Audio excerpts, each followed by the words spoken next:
Hi guys, कशी सगळी मजेत असतील.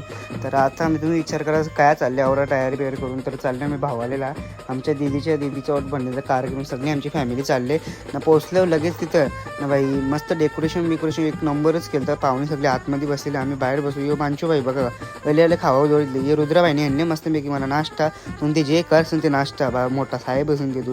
लगेच गेलो आतमध्ये सगळी एकदम मंडळी पब्लिक कचाकच भरलेली सगळी ना. गेलो दीदीची रूम, दीदीने ते म्हणा ब्लॉकमध्ये जेवतो ती. लगेच गेलो वरती ना. डेकोरेशन पण जाम भारी केलं तर एकदम मस्त इव्हेंटचं एकदम मॅनेजमेंट केलं भारी. आवडा काही खावायला म्हणणार माझ्या पोटाला पाणी सुटलेलं. एक नंबर खावायचं सगळं जाम भारी आहे. डेकोरेशन एकच नंबर होतं, सर्व प्रकारचं त्यांनी डेकोरेशन केलं तर. लगेच ही सगळी पोरं आम्ही जेवण येऊन बसलो बाहेर टाईमपास करायला. हे बाईचं मोबाईलमध्ये त्यांचा कवा बी मोबाईल लागतात त्यांना. लगेच आपल्या आत्या सगळं कसे आमच्या जेवायला बसल्या हाय करतं दुसऱ्या ब्लॉगमध्ये. आत्या बघ कशी पापड दाखवते म्हणा. लगेच इथं फोटोशूट पण कार्यक्रम चालू झाला आणि सगळी इथं मंडळी हलवली वरती जमा. या दोघी बघा सर लगेच शायनिंग मारायला लागतं. आत्याच्या पोरी माझ्या ब्लॉगमध्ये यायला पट्टे खावा त्यांना. लगेच इथं कार्यक्रम वगैरे चालू झाला.